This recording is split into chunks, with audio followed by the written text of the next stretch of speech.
नमस्ते, hi friends, welcome back to my channel Shival arts entertainment. और जैसे कि मैं लास्ट डे मैं मंडे को मैं कुछ ब्लॉग डाल नहीं पाई, तो उसके लिए मुझे माफ़ी दे दीजिए। एंड मुझे पता है आप लोग मुझे बहुत प्यार करते हैं, तो आप लोग इंतज़ार करते होंगे कि शिवाला का कब आएगा एपिसोड और कब हम लोग देखेंगे। सो उसके लिए बहुत बहुत शुक्रिया दोस्तों, आप लोग इतना प्यार दे रहे हैं मुझे। तो मैं एक छोटा सा इंसिडेंट शेयर करना चाहूँगी आप सबसे। उस वक्त मैं जब 92 की बात है, और हमेशा आप बोलोगे जब भी 92 90s की बात करती रहती है, क्योंकि वो टाइम इतना मस्मराइजिंग टाइम था ना, इसलिए वो बातें मैं शेयर करती हूँ। सो 92 की बात है जब मैं शूटिंग कर रही थी चित्तौड़गढ़ में। तो मैंने आप लोगों को ये बताया था इससे पहले एपिसोड में कि मेरा 15 अगस्त की शूटिंग में उस दौरान डांस के दौरान क्या हुआ था। और एक गणेश मास्टर जी का भी मैंने एपिसोड डाला है, क्योंकि वो कोरियोग्राफ कर रहे थे वो सॉन्ग को। तो मैं आज एक उसी फिल्म से कनेक्टिविटी में मैं एक अलग कहानी सुनाने जा रही हूँ। जब हम लोग चित्तौड़गढ़ में शूट कर रहे थे और मैं उसमें एज ए सिस्टर का रोल किया था, रोनित और शक्ति कपूर जी का, और मुझे बहुत अच्छा लगा। सो उस टाइम पे सब साथ में यूनिट हम लोग काम कर रहे थे। शक्ति जी भी थे, रोनित जी भी थे, और टिस्का अरोरा भी थी। सो हमारे डायरेक्टर थे विकी रानवत जी। तो मुझे बहुत अच्छा उसमें काम मिला था, और एक गाना भी था उसमें, आप लोगों ने देखा होगा ज़रूर। और मैं ये बताना चाहूँगी कि उस टाइम पे नवरात्रि का टाइम चल रहा था, और नवरात्रि के टाइम पे हम लोग शूट कर रहे थे और मेरी फास्टिंग भी चल रही थी। सो उस दौरान क्या हुआ, राजस्थान में एक मेला लगता है नवरात्रि के टाइम पे, घनघोर का मेला बोलते हैं। और घनघोर का फेस्टिवल बहुत अच्छे तरीके से राजस्थान में मनाया जाता है। तो उस टाइम पे एक जैसे शो वहाँ पे, जैसे हर साल वो लोग शो रखते हैं पब्लिक के लिए, फ्री शो होता है। और तकरीबन वहाँ पे इतने लोग आते हैं, 25-30 हज़ार लोग आते हैं, उससे भी ज़्यादा आते होंगे। और मेला होता है और मेले में स्टेज बनाते हैं। तो हमको वहाँ पे उन्होंने इनवाइट किया था।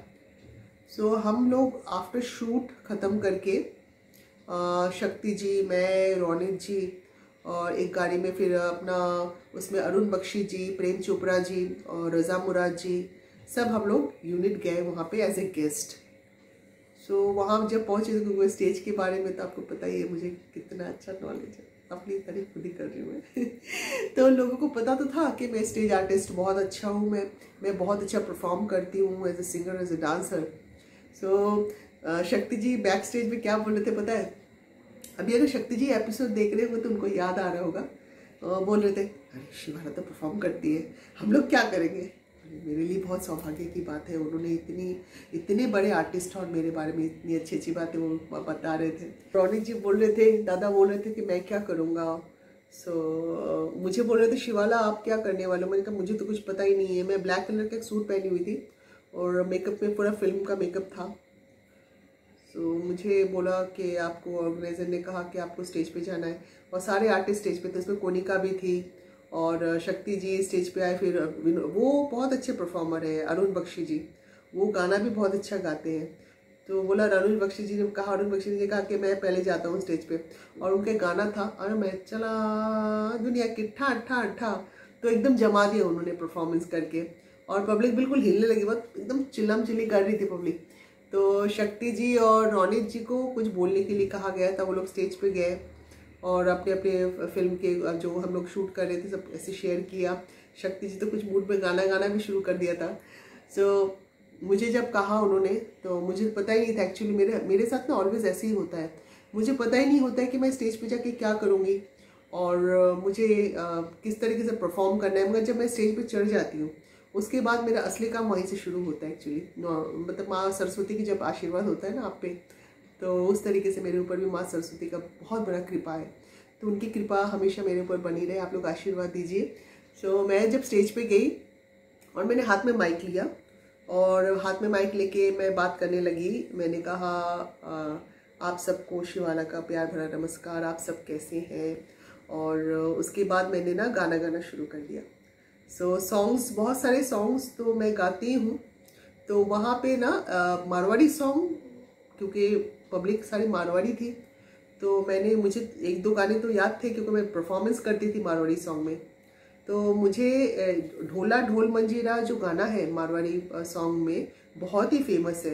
वो दिलीप सिंह समीर सिंह का शो था, उसमें मैंने परफॉर्म किया था कलकत्ता में बिरला हॉल में, तो वो मुझे याद था।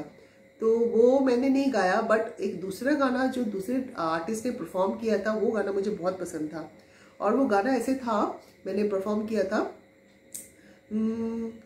हिवरे से दूर मत जा, लग जाए तावरिया, हिवरे से दूर मत जा, लग जाए तावरिया।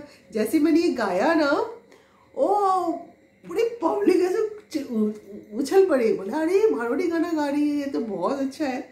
सो उसके बाद मैंने डांस परफॉर्मेंस किया। जब डांस परफॉर्मेंस किया, वो गाना मतलब ऐसे पब्लिक ऐसे झूम गई बिल्कुल। और वो गाना था मुंगरा मुंगरा सॉन्ग। और वहाँ पे जो रिकॉर्ड मतलब जो बजा रहे थे ना डीजे, उसके पास खास कुछ गाना नहीं था, मगर ये गाना हर डीजे के पास ये गाना होता ही है, ये आप नोटिस कीजिएगा। आज की डेट में भी हिट है, तब की डेट में भी हिट था। तो वो डांस किया, तो उसका वॉन्स मोर आया था और सब बोला अरे शिवाला ने तो कमाल कर दिया, स्टेज पे क्या किया है शिवाला। और जैसे मैं परफॉर्मेंस करके एकदम वॉन्स मोर आया, फिर वो वापस किया और लोग आके ना मुझे इनाम। मारवाड़ीज में ना एक बहुत अच्छी बात होती है ना, जब परफॉर्मेंस बहुत पसंद आता है, चाहे वो सिंगिंग करते हैं, चाहे आप मिमिक्री करते हैं, चाहे वो डांस करते हैं ना, वो लोग आके ना ऐसे आपको सदका ऐसे देते हैं, मतलब पैसे देकर ना आपको ऐसे ये सदका करके आप फिर आप देते हैं आगे। तो वैसे सब लेडीज़ आके ना ऐसे करने लगी मुझे, तो मुझे तो बहुत अच्छा लगा। तो ये बातें मुझे याद आ गई थी। तो जब मैं बैक स्टेज पे गई ना, मुझे शक्ति ने ऐसे उठा लिया, ऐसे मुझे बोला माय गॉड शिवाला, इतनी 25-30 हज़ार पब्लिक में आप इतना वॉन्स में इतना लोग चिल्ला रहे हैं, हम लोग भूल ही गए। मैंने कहा नहीं ऐसी बात नहीं है, वो तो बस मैं थोड़ा सा ठीक ठाक कर लेती हूँ। बोले थोड़ा सा ठीक ठाक करते हो, माय गॉड तुम तो इतना अच्छा, इतने अच्छे स्टेज परफॉर्मर हो, कमाल है। तो रोनित को ना थोड़ा प्राउड हुआ, क्योंकि he is also Bengali, bongo मैं भी बंगाली हूँ ना, तो उसको बहुत अच्छा लगा। रोनित बोला हाँ बंगालीज आर वेरी टैलेंटेड। मैं तू क्या कर रहा है देखना। तो आपस में ना मस्ती करने लगे। और हमारे जो डायरेक्टर थे विकी रानवत जी, वो बहुत खुश हो गए। उन्होंने वहाँ के जो ऑर्गेनाइज़र थे उन्होंने बहुत तारीफ़ की मेरी और कहा कि बहुत अच्छे आर्टिस्ट आप लेके आए, आप रोनी जी को लेके आए, शक्ति जी को लेके आए, और रज़ा मुराद जी आए, फिर प्रेम चोपड़ा जी आए थे। तो प्रेम चोपड़ा वगैरह मैं वो बॉबी का डायलॉग है ना, प्रेम चोपड़ा जी वो डायलॉग बोल रहे थे। तो इस तरीके से बहुत अच्छा लगा और इतना अच्छे से टाइम पास हो गया। 2:30-3 बज गए थे रात को। और हम लोगों को ना, मैं ये शेयर करूँगी, मेरे पास वो ट्रॉफ़ी है मगर अभी मैं नहीं शेयर कर पा रही हूँ। वो ट्रॉफ़ी है चेतक, और वो उन्होंने चेतक दिया था सिल्वर कलर का हमें सबको। और वो बहुत ही अच्छा लगा मुझे, क्योंकि एक आर्टिस्ट को ना हमेशा अगर कोई अप्रिशिएट करे इस तरीके से, देखिए प्राइस पैसे ये मायने नहीं रखते हैं, मगर आप जब किसी को बुलाते हैं स्टेज पे, किसी भी आर्टिस्ट को बुलाते हैं, और अगर वो तालियां उनको मिल जाए और एक रिस्पेक्ट मिल जाए, तो कोई भी आर्टिस्ट हो, मैं समझती हूँ कि वो उनको बहुत अच्छा लगता है और दिल से उनको बहुत अच्छा लगता है। और उस टाइम पे टिस्का अरोरा भी देख रही थी मुझे, और टिस्का से मैं बहुत साल बाद में मिली थी वो मैं बाद में आपको शेयर करूँगी वो बातें। तो मुझे ये लगा कि ये कहानी आपके साथ मुझे शेयर करनी चाहिए। और ये 15 अगस्त फिल्म की कहानी है। और फिल्म में हम लोग गए थे शो में, और घनघोर का मेला था, तो उस टाइम पे हमने परफॉर्म किया था, क्योंकि 9 डेज़ में एक दिन वहाँ पे परफॉर्मेंस होता था, तो हम लोग को एज ए गेस्ट बुलाया गया था। तो ये बातें मुझे ऐसे दिल में लगा कि मुझे बोलना चाहिए। और आप लोग इतना प्यार दे रहे हैं उसके लिए बहुत बहुत शुक्रिया दोस्तों। और हमेशा मैं बोलती हूँ कि शिवाला जितना आप लोगों से प्यार करती है, उससे कई गुना ज़्यादा शिवाला को प्यार दे रहे हैं, इसके लिए बहुत बहुत बहुत बहुत शुक्रिया। Thank you so much. और अगली बार आती हूँ अच्छे वीडियो के साथ, अच्छे एपिसोड के साथ, और तब तक देखते रहिए शिवाला आर्ट्स एंटरटेनमेंट से भरपूर। लव यू ऑल दोस्तों।